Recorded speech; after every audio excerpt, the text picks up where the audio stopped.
I'm driving myself crazy with a current situation that is going on between my wife and me. I am trying not to overreact and could use some guidance. I've tried to keep it short, but there is a lot of info. The condensed story. My wife, 35, and I, 42, have been together for 12 years, married for 8, no kids. We are very close and tend to discuss everything happening in our lives, no matter how small. We are on the East Coast. My wife went on a 5-day business retreat, Sunday to Friday, with some coworkers, and there were several other businesses attending as well. She's in upper management. After the first day, she talked about how it was a party atmosphere and a lot of the workshops gave out drink tickets as prizes. As the days progressed, she was in contact more sporadically, and I never received a call or text when she was in her room going to bed. Early on in the trip, she called and was complaining that her work phone wasn't sending or receiving text messages from some people, and if I had any tips. I used to be in IT. I don't ever recall her using her work phone for texting on any regular basis. When we did speak, she spoke about meeting some people, some men, some women, and gave me some brief info about them.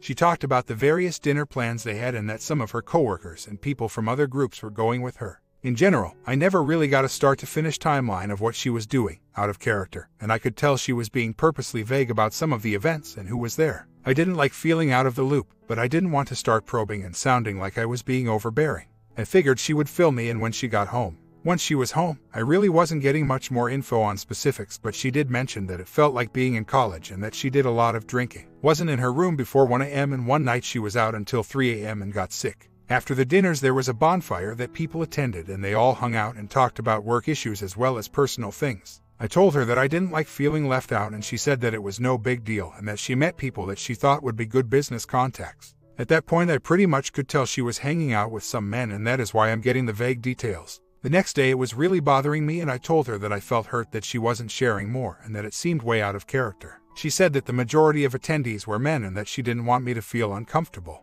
I said that based on the party atmosphere, I would probably have had some concerns, but not as many as feeling like she was keeping things from me. She asked if I wanted to know. I said yes, and she told me all about the people, mostly men, that she was with. She said there was definitely some slime balls there, but she steered clear of them, and she felt like she ended up hanging out with a good group of people. 3 people stood out to me as the ones she spent the most time with: Fred, Barney, and Dino. Dino lives near us and has similar interests in the arts. I can't remember his other stats. Fred and Barney are from the same company and are from the Northwest Coast. Both are married with kids and share a mutual interest in craft beer like my wife and me. She also knew what kind of music they listened to and other various personal info. Fred is possibly in his late 40s, mid-50s. She brought me back a shirt from a local brewery and said that Fred had asked her to get him one too when she was there and that he had overpaid her. I was generally satisfied at that point and felt better, but I checked her phones, email, text to be safe. Findings and observations. I have all her passwords and access to her cell phones, and she has mine. There were several failed to send texts to co-workers, Fred and Dino trying to coordinate dinner plans for everyone that matched the places she told me they had gone.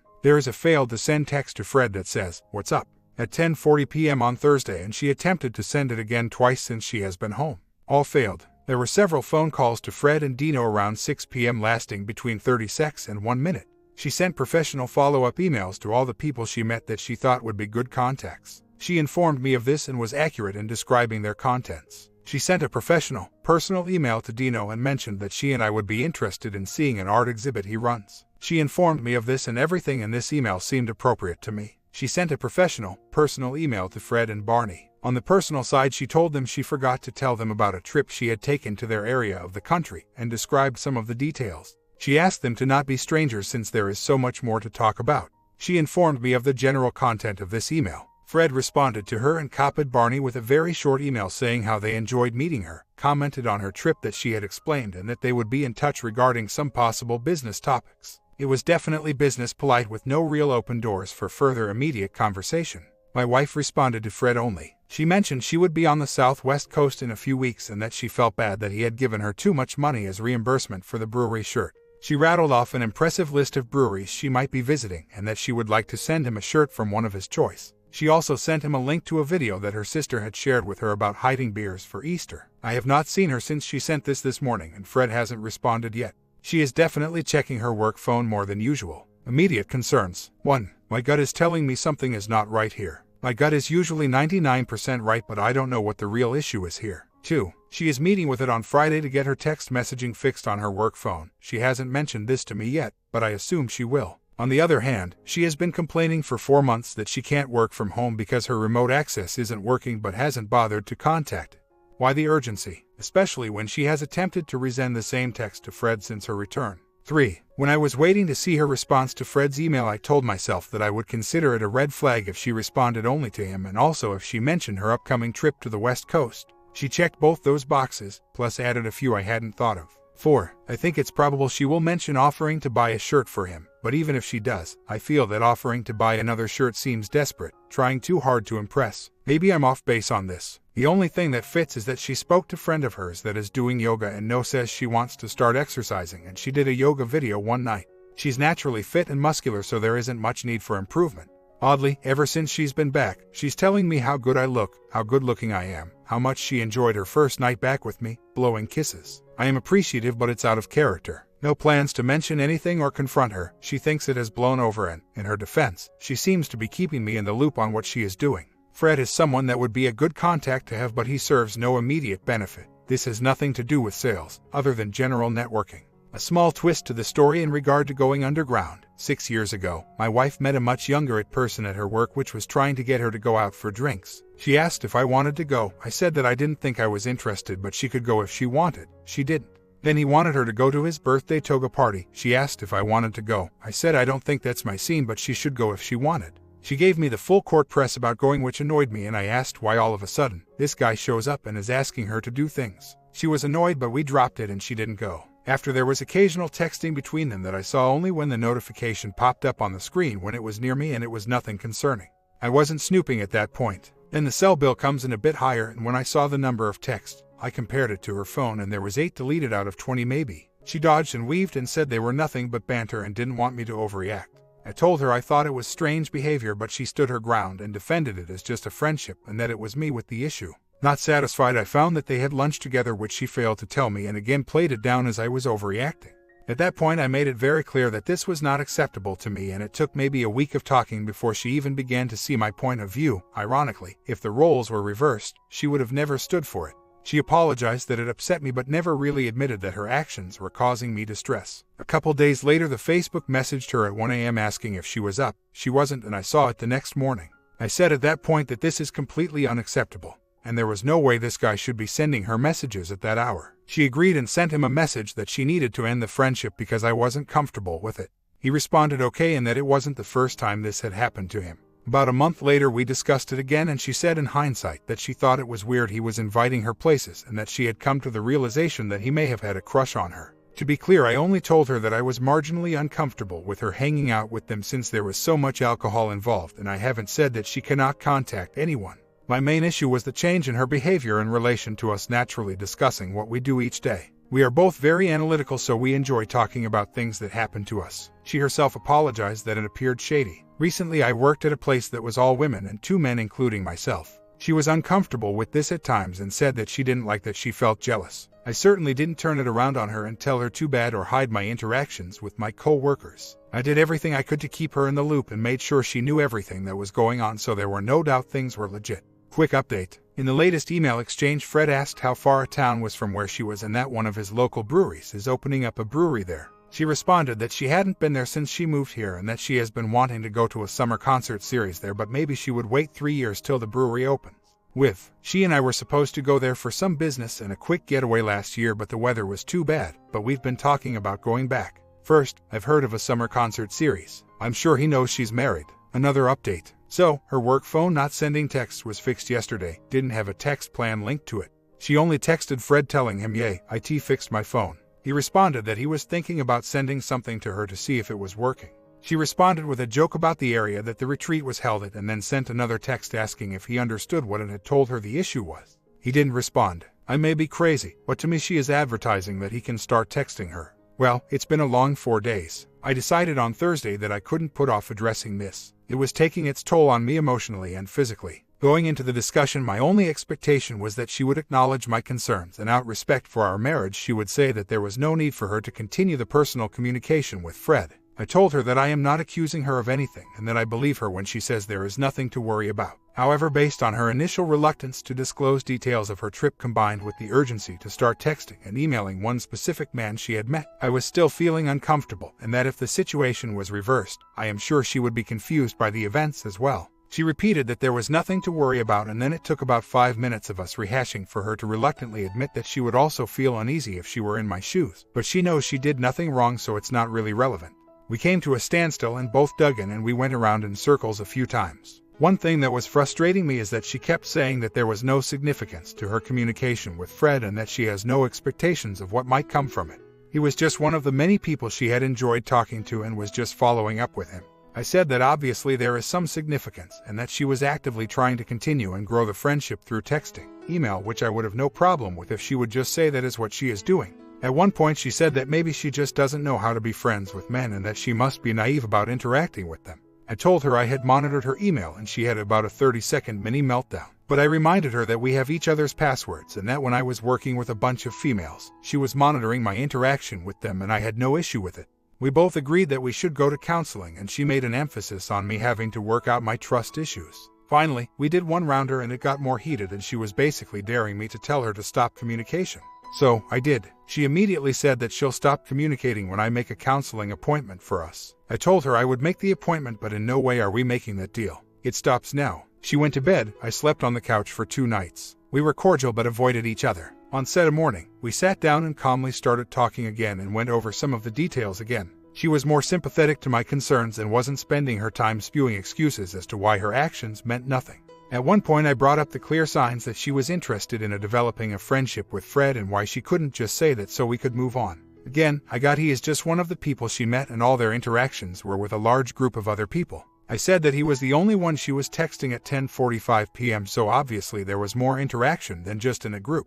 Asked if they spent any time alone together, perhaps at the end of the night around the bonfire. She said no, but on the last night after the bonfire they walked back to her room and she gave him the brewery shirt that he had asked her to buy earlier that day and he reimbursed her and they said goodbye including a hug. She confirmed that the door was closed and that he was in the room for no longer than 2 minutes. She initially said 5. I lost it. Told her that under no circumstances should a guy that she just met be in her room at 1 a.m. after they had been drinking. I said it was disrespectful to our marriage and there should be consequences. She remained adamant that she knew nothing happened so she didn't see anything wrong with it but could see how it might look bad or be bad judgment.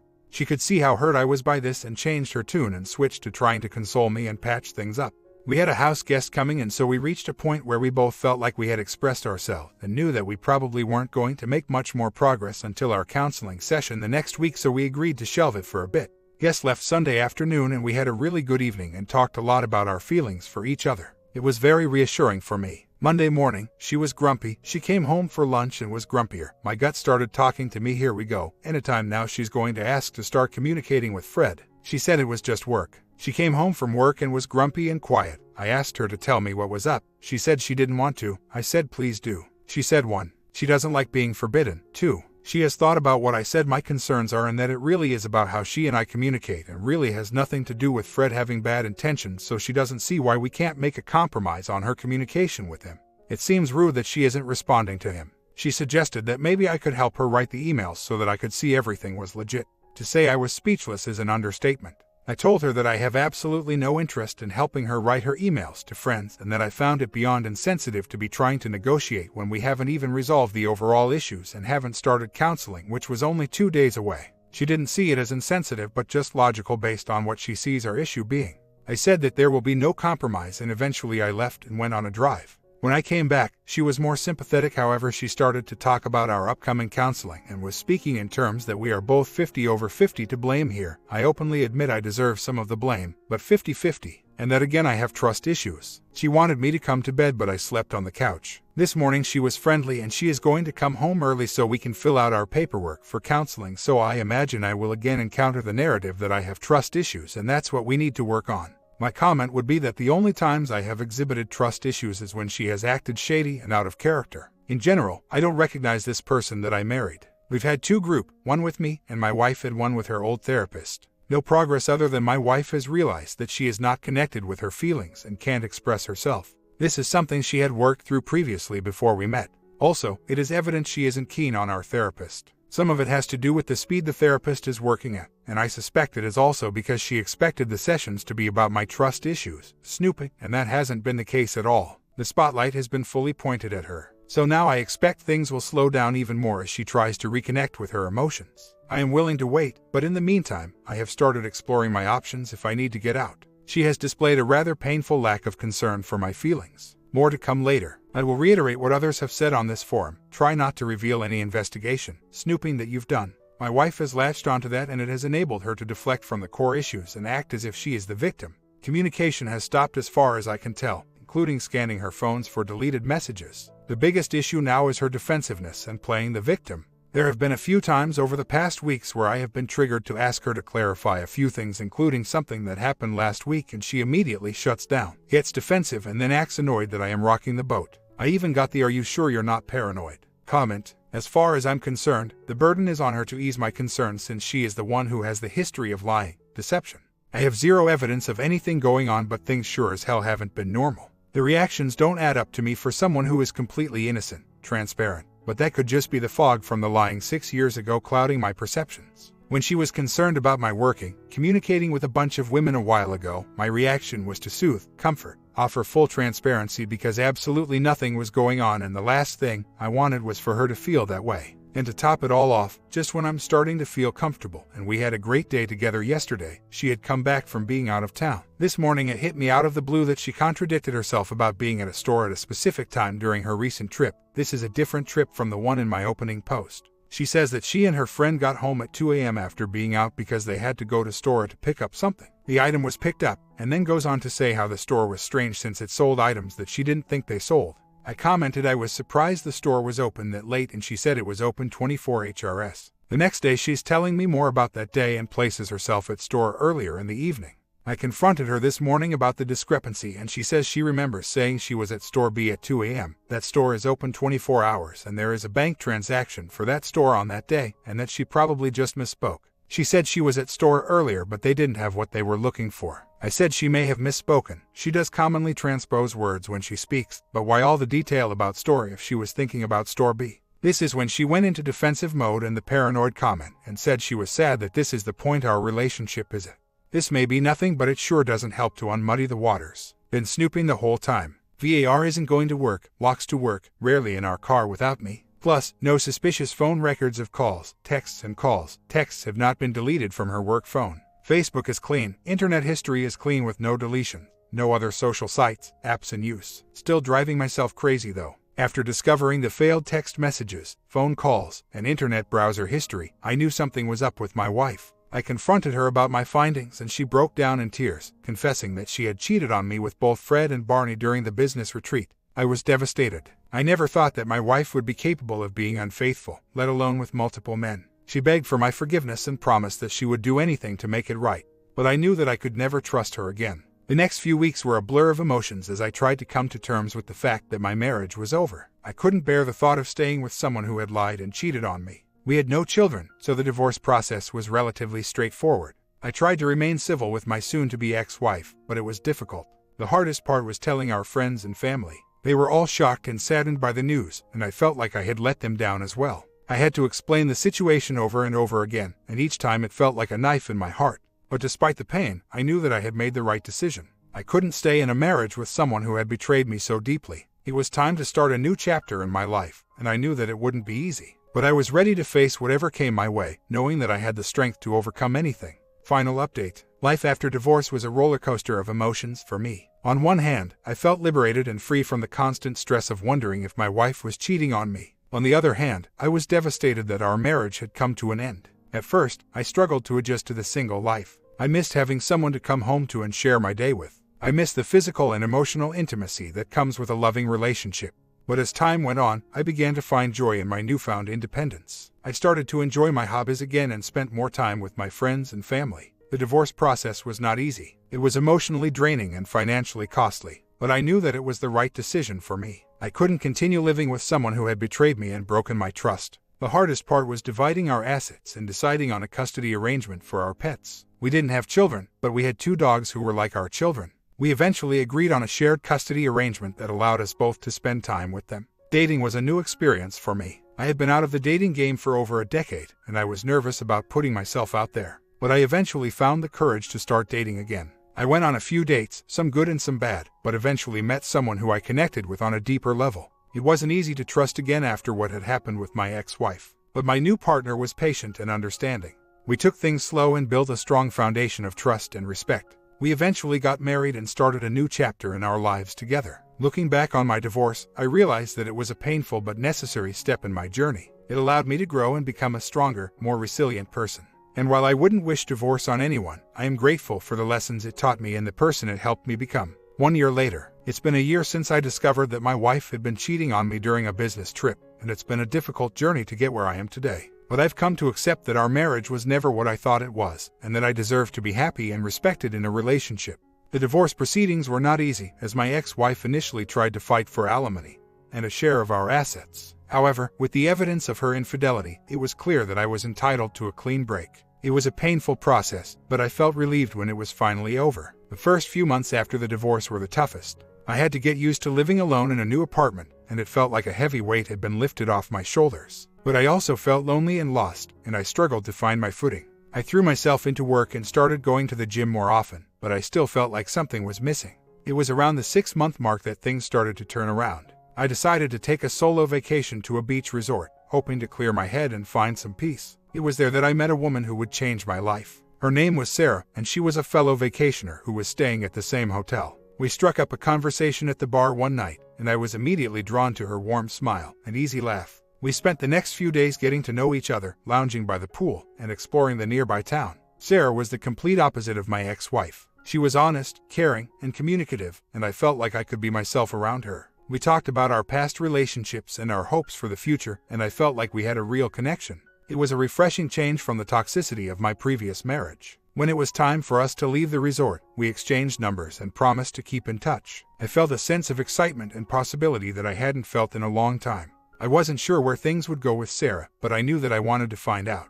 Over the next few weeks, we talked on the phone and texted often, getting to know each other even better. We discovered that we had a lot in common, from our taste in music to our love of outdoor activities. We even made plans to take a weekend trip together to a nearby hiking trail. As we spent more time together, I realized that Sarah was exactly what I needed in my life. She was supportive, affectionate, and always had my best interests at heart. I felt like I could trust her completely, and I knew that she would never betray me like my ex-wife had. One of the biggest things that set Sarah apart was her ability to communicate openly and honestly. We talked about everything, from our fears and insecurities to our plans for the future. I felt like I could be vulnerable with her without being judged or dismissed. My comment, finally, a whole story with the OP getting what he wanted. I had a bad sleep last night, but I will try to get the second video up soon.